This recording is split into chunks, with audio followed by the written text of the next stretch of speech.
They watched him die. Not from a distance, not as a rumor, but with their own eyes. The sky darkened, the earth trembled, and a man named Jesus Christ breathed his last breath on a Roman cross. For his followers, that was the end, or at least it was supposed to be. But 3 days later, something happened that would shake the foundations of history itself. A claim so bold, so impossible, that people are still debating it over 2,000 years later. Was it a myth? A legend that grew over time? Or did something real, something undeniable, actually take place?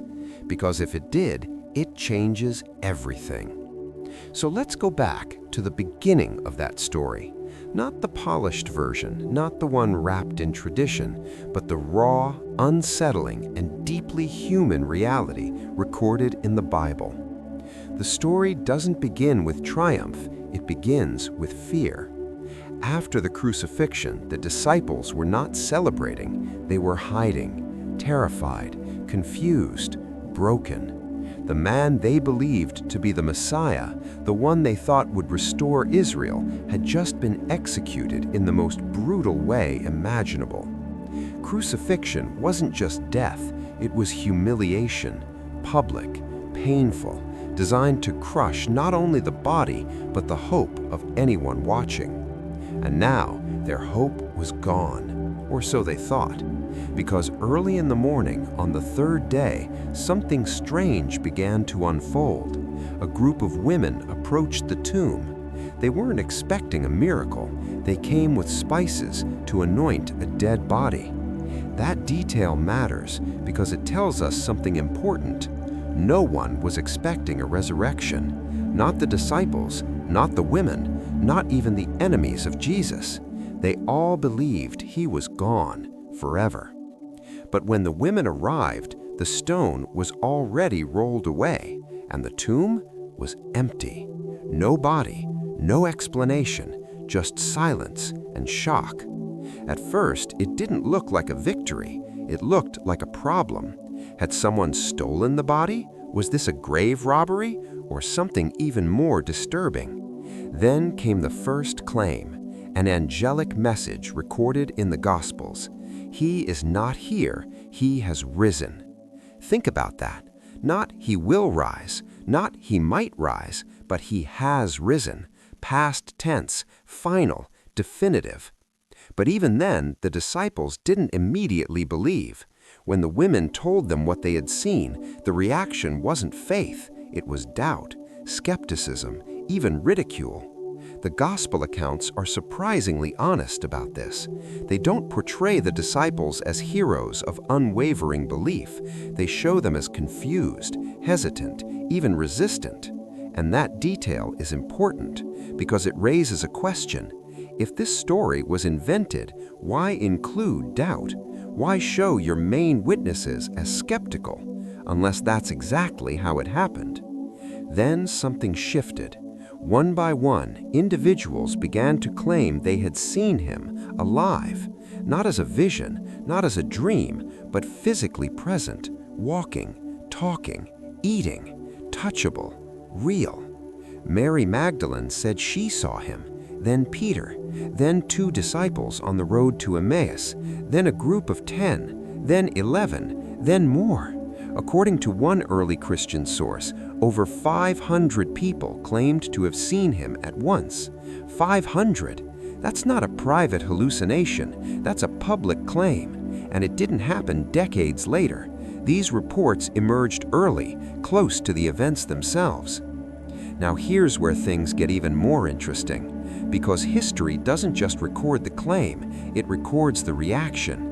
These same disciples who had been hiding in fear suddenly became bold, fearless, unstoppable. They began to publicly declare that Jesus had risen from the dead, not in secret, not in safe places, but in the very city where he had been executed, Jerusalem, the most dangerous place to make that claim. And they didn't just say it once, they kept saying it, even when it cost them everything: beatings, prison, exile, execution. People may die for something they believe is true, but it's much harder to explain why they would die for something they know is false. So what happened? Did they all conspire together? Did they steal the body and then create a story? Some have suggested that.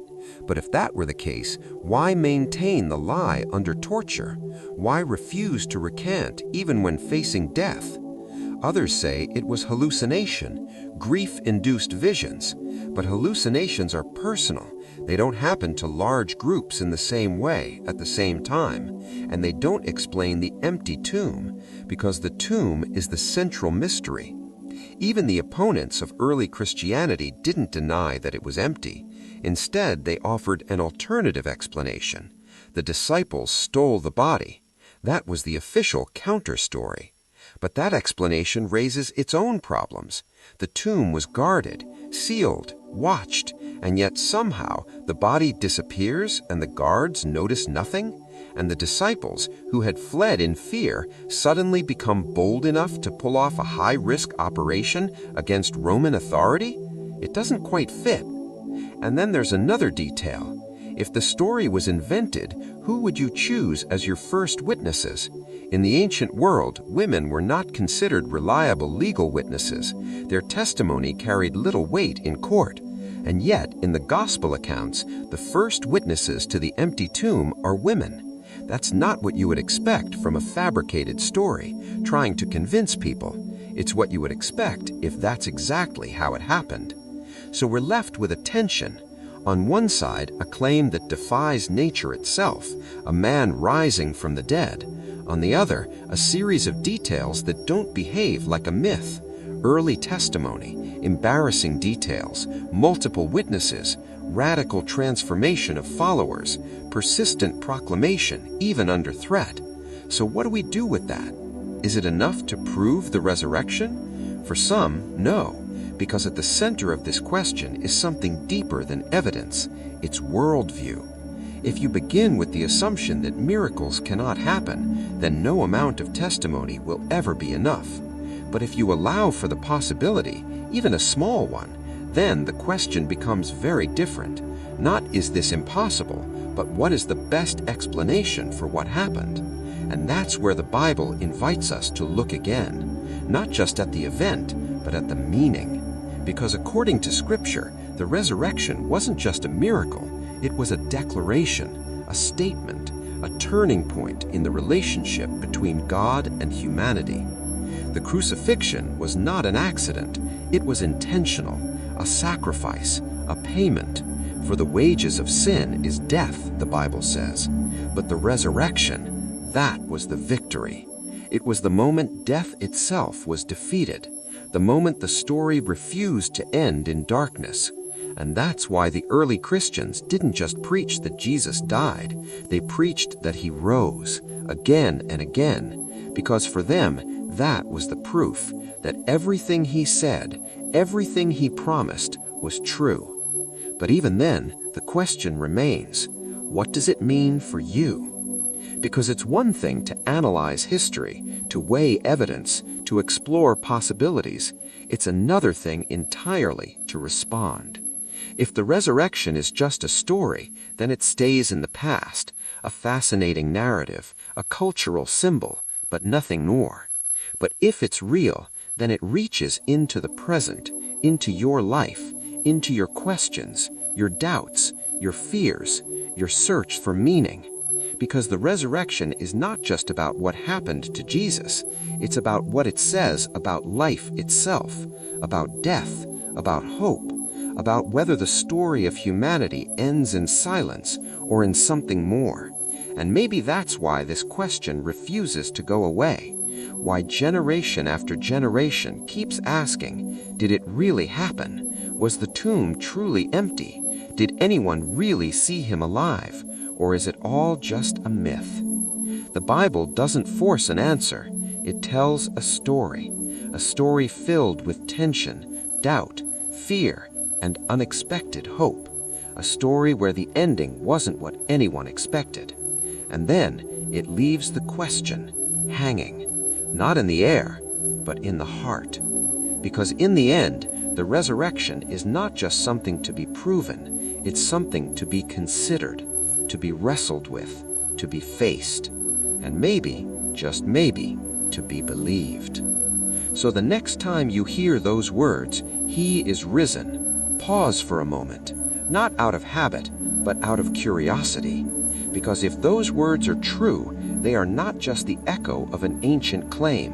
They are an invitation to look again, to question deeper, to explore honestly, and to ask yourself, not just what the world says, not just what tradition says, but what you believe.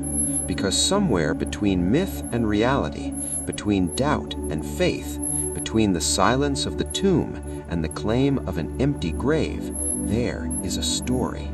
And that story might be more real than you ever imagined. But the story doesn't end at the empty tomb. In many ways, that's where it truly begins.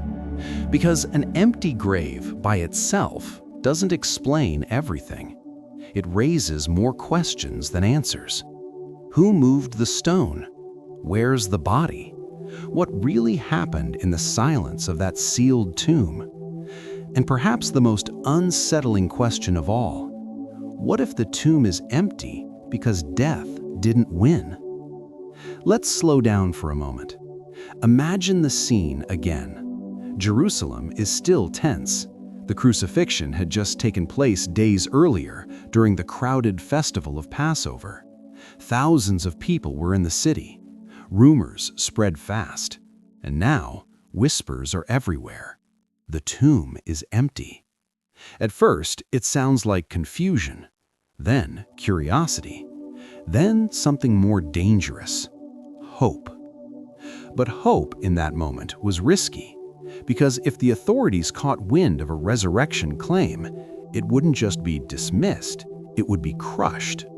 And yet, the message began to spread anyway, not quietly, not carefully, but boldly, almost recklessly. The same disciples who once ran away now stood in public and declared, God raised him from the dead. Think about that shift.